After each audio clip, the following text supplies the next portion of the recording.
হয়ে গেছে, আমার ঘর বাঁধার স্বপ্নটা শেষ হয়ে গেছে। আজ আমাকে সন্তানগুলো এই পতিতালয়ে এনে দাঁড় করেছে। আর সমাজ সংসার আমার একটা মাত্র পরিচয়, আমি বেশ্যা।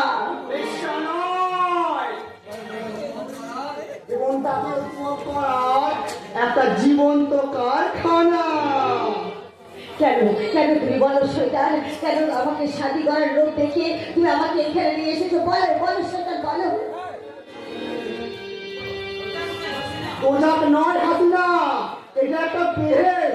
এখানে তুমি নিত্য নতুন পুরুষকে নিয়ে এনজয় করতে পারবে না না না, আমি চাই না, আমি চাই না। আমি যে তোমাকে নিয়ে সংসার করতে চাই, তাই তো আমি আমার বাড়ি ছেড়ে আমি তোমার হাত ধরে চলে এসেছি। হাসিনা, তুমি যদি সত্যি আমাকে একটা দিনের জন্য ভালোবেসে থাকো, তাহলে তুমি কেমন করে পারলে আমাকে ওই শয়তানগুলোর হাতে তুলে দিতে? ভালোবাসি হাসিনা, আমি সত্যিই তোমাকে ভীষণ ভালোবাসি, কিন্তু আমার এই বুকে সন্তানটা আমার ভালোবাসার টুকি টিপে ধরে। হাসিনা, ভালোবাসার টুকি টিপে ধরে। এই সমস্ত বিবেকটাকে আমার দিদি কথা কাটে ঘুম পাড়িয়ে রেখে যায়। হাসিনা, ঘুম পাড়িয়ে রেখে যায়। তোমার তো মন আছে, স্বপ্ন আছে, তুমি কি চাও না চিত্ত কোনো একটা নারীকে নিয়ে সুখে সংসার করতে? বলো চাও না?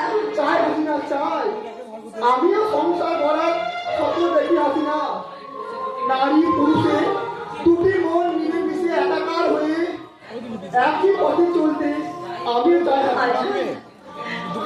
কিন্তু কেন? হ্যাঁ বলো। এই অমানুষ আজাদ কি কখনো মানুষ হতে পারবে হাসিনা? হবে না। এই বিশ্বাসে একবারে বেঁধে ধরে রাখতে পারবে? পারবো, আমি পারবো, আমি কথা দিচ্ছি। আমি সারা জীবন তোমার পাশে থেকে তোমার এই হাতটা আমি শক্ত করে ধরে রাখবো। হ্যাঁ চিন্তা বিধি কি করেছিল আমরা। তাহলে আর এক মুহূর্ত দেরি নয় হাসিনা, চলো আমরা দূরে কোথাও পালিয়ে যাই, যেখানে থাকবে না ওই তুফান রাজ্যের মতো ভয়ঙ্কর শয়তান। শয়তান আমার নাম না, আমার নাম তুফান। একজন নাম শুনলে ওই স্বর্গের ভগবান শুধু ভয় পায়। আমি ওই রামায়ণের মন্ত্রণা আর মহাভারতের শুনে আমি এই দুই গ্রন্থের পঞ্চিম রামায়ণ আমি এই যেখানে দেবো সেখানে হয় লঙ্কা কাণ্ড, না হয় কুরুক্ষেত্র। চলে হাসিনাকে তৈরি হতে বল, আজ ওই মালদা থেকে একটা পার্টি আসবে। আমি হাসিনাকে শাদি করে গ্রামে নিয়ে যাবো বস। আরে কে চিনে? আজ আর তোমার মনে আবার প্রেম জেগে উঠেছে নাকি?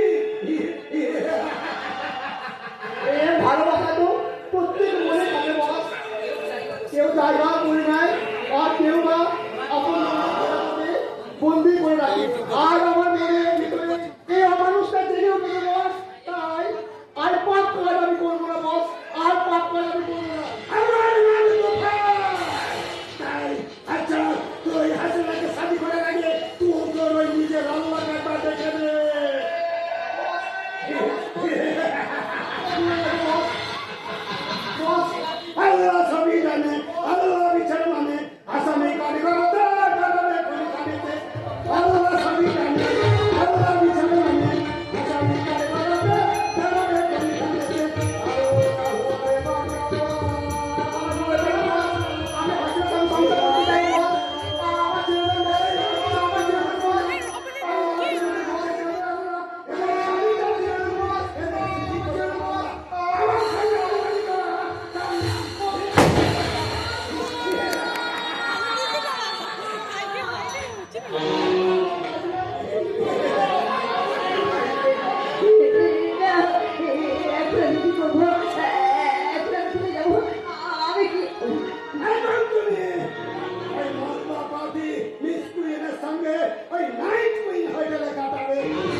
বলো বলো তোমার কে এত বড় সর্বনাশ করলো?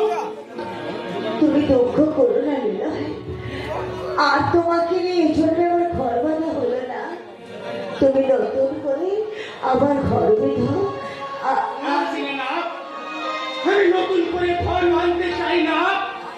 আমি শুধু তোমাকে চাই, আমি শুধু তোমাকে চাই। বড় দেরি করে এলে গো, আজকে আমার যাওয়ার সময় হয়ে গেছে। আমার চারিদিকে কেমন অর্থময় লাগছে। আমি কিন্তু তুমি বিদায়। হাসিনা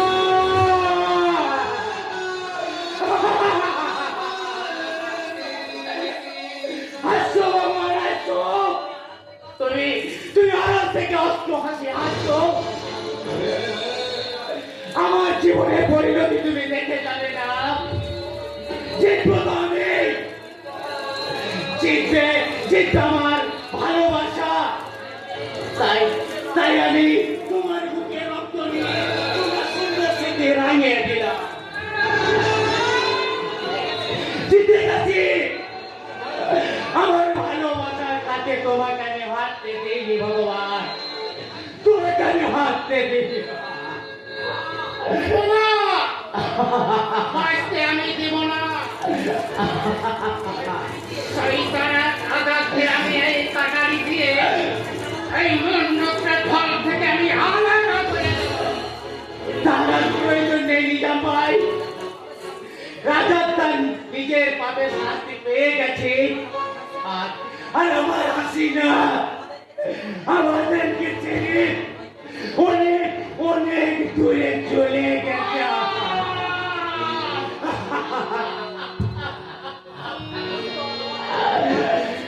এখন তো এমন হওয়ার কথা ছিল না।